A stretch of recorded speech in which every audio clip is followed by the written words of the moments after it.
Eric Thiémard pour Cordes à gratter.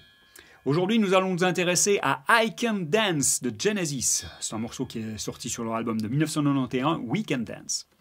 Il a été écrit par Mike Rutherford, Tony Banks et Phil Collins. C'est un morceau qui est plutôt d'un style inhabituel pour du Genesis, vu que c'est basé sur un gros riff de guitare.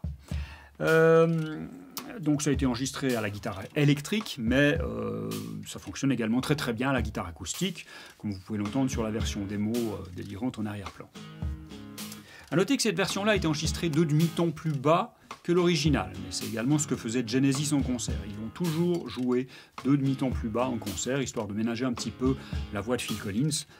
Sur les passages I Can Dance à l'octave, c'est relativement éprouvant. Néanmoins, par principe, aujourd'hui pour ce tuto, nous allons conserver la tonalité originale, mais sachez que si vous voulez faire comme tout le monde et baisser de 2 demi-tons, il vous suffira de tout descendre de 2 cases sur le manche. Alors avant de rentrer dans le vif du sujet, je vais vous préciser pourquoi est-ce que je vous recommande de mettre un capot ici à la 3e case. Si vous regardez les tablatures, les riffs qu'on va jouer, on va être toujours entre la 4e et la 8e case, donc a priori, pourquoi mettre un capot à la 3e ? Il se trouve que si je ne le mets pas, et puis je commence mon premier riff ici, on va jouer toujours les 3 cordes graves. Mais peut-être que dans le feu de l'action, vous allez également toucher les cordes suivantes, ou les faire sonner, cordes de sol ou de si. Si je rajoute les cordes aiguës sur mon riff,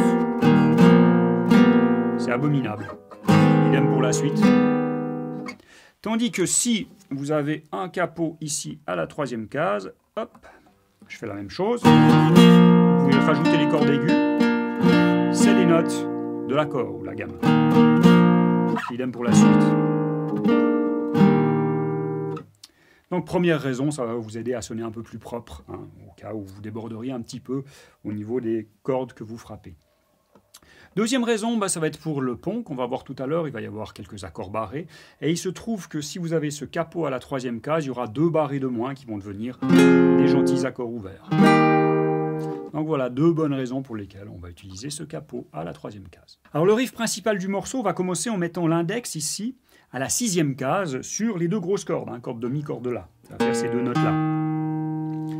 Et on va rajouter le petit doigt à la 8e case de la corde de Ré, ici. Ça va faire ça comme note. Et on va jouer ces 3 cordes graves en même temps. On va le faire 2 fois. Croche. Ensuite, on va rajouter l'annulaire à la 8e case de la corde de La. Ça va faire ça comme note. On va faire les 3 cordes en même temps. On va le jouer 2 fois, mais cette fois-ci, la première fois, ce sera une noire. Après, on arrête les cordes. Ça va faire ceci, donc 2 fois sans l'annulaire, 2 fois avec.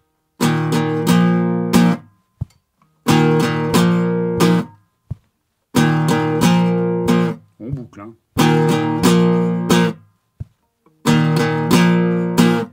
Alors, deuxième partie du riff, on va partir de la même position, ici, 6, 8, 8. Et on va jouer ceci sur une noire. Ensuite, on va enlever l'annulaire. On va jouer une croche. Et on va remettre l'annulaire. Et là, on va étouffer l'accord. Ça va faire... Mais attention, on va partir sur un contretemps pour le premier accord. Ça va faire...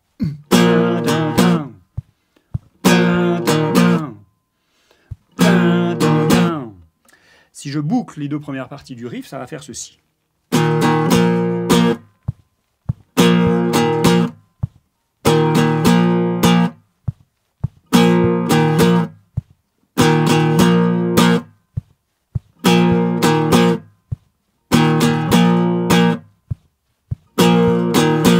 La 3e partie du riff, c'est exactement la même chose que la première. Donc, ça c'est bon, on maîtrise. Pour la 4e et dernière partie de ce riff principal, on va garder cette même position, on va tout descendre de 2 cases. On se retrouve avec l'index à la 4e case de la grosse corde, l'annulaire et le petit doigt aux 6e case des cordes de La et de Ré. On prépare également pour la suite le majeur à la 5e case de la corde de Ré. Donc là, sur le premier accord, on ne l'entend pas, mais il est déjà en place pour la suite. La même chose que d'habitude. Ensuite, on enlève l'annulaire pour le 2e accord. Ça va faire... Et le 3e accord, c'est là que ça change. On va mettre l'annulaire à la 6e case de la grosse corde, le petit doigt à la 6e case de la corde de La, et on découvre donc le majeur qui est à la 5e case de la corde de Ré. Donc les 3 accords, ça va faire...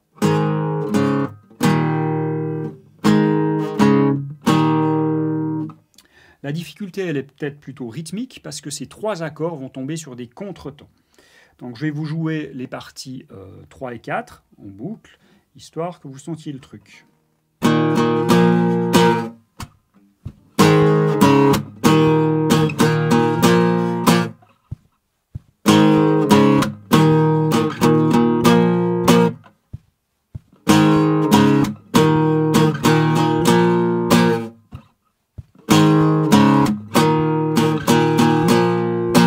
Alors ce riff principal, on va le jouer sur à peu près 90% du morceau.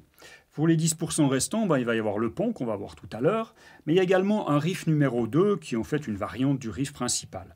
Ce riff numéro 2, on va l'entendre sur la deuxième moitié de chaque refrain, et où il va être changé par rapport au riff principal, c'est sur la phrase « I am just standing here sailing ». Parce que ce riff 2, en fait, c'est le même que le riff 1 sur les 3 premiers quarts. Il n'y a que le dernier quart qui change, quand on descend ici avec l'index à la 4e case de la grosse corde. Donc je vous montre déjà la version pour le premier refrain, celui qui n'est pas suivi par un pont. Donc on a l'index à la 4e case de la corde de Mi, on a le majeur à la 5e case de la corde de Ré. Et on va placer l'annulaire et l'auriculaire aux 6e case des cordes de Mi et de La. C'est cet accord-là qu'on a déjà utilisé tout à l'heure sur le riff principal. Et ce qu'on va faire maintenant, c'est qu'on va juste déplacer l'annulaire et l'auriculaire. Pour l'instant, ils sont aux 6e case des cordes de Mi et de La. Pour le deuxième accord, on va les placer aux 6e case des cordes de La et de Ré. Ça va faire cet accord-là. Et puis on va changer. On va faire. Et c'est tout. Donc on change entre les deux positions. On déplace juste ces deux doigts. Donc on va jouer 4 accords. Et c'est des accords toujours sur les contretemps. Après, on va revenir au riff principal et on va faire juste les 3 premiers coups. Et on va laisser sonner pendant 2 mesures. Et après, on repart sur le couplet numéro 2 avec le riff principal. Donc je vous fais une petite démo de ce riff numéro 2 pour le premier refrain. Ça va faire...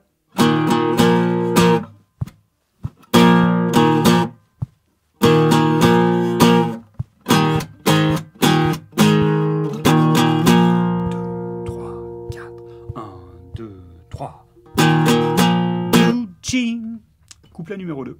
À la fin du deuxième refrain, ce qui change, c'est qu'on ne va pas enchaîner avec le riff principal pour un couplet, mais on va enchaîner avec la première version du pont. Donc le pont, ça va être juste des accords qu'on va laisser sonner pendant toute une mesure.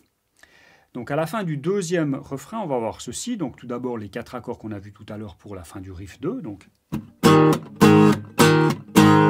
Oh, and checking everything is in place. You never know who's looking on.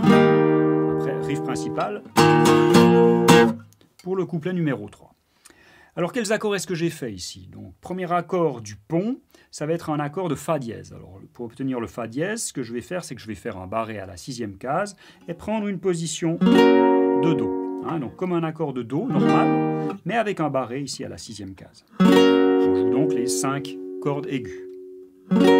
Checking everything is in place. Ensuite, il y a un accord de Fa mineur, mais grâce au capot ici à la 3e case, on n'a qu'à jouer un Ré mineur standard. Et le troisième accord, c'est un accord de Mi bémol. Et pour l'obtenir, grâce au capot, il suffit de jouer un accord de Do.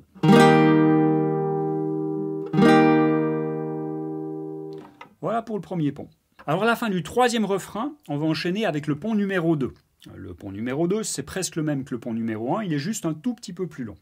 Ça commence de la même manière, donc avec les 4 accords de la variante du riff. Oh, and checking everything is in place. You never know who's looking on. A perfect body with a perfect face.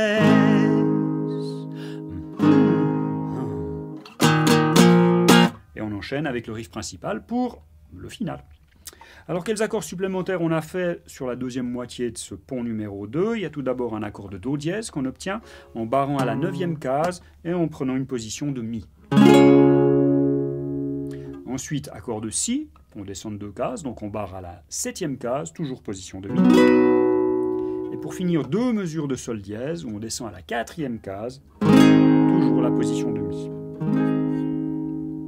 Et ben voilà, c'est terminé pour I Can Dance. J'espère que vous aurez beaucoup de plaisir à le jouer. Si vous n'êtes pas encore abonné, n'hésitez pas. Et puis je vous dis à bientôt pour un autre morceau.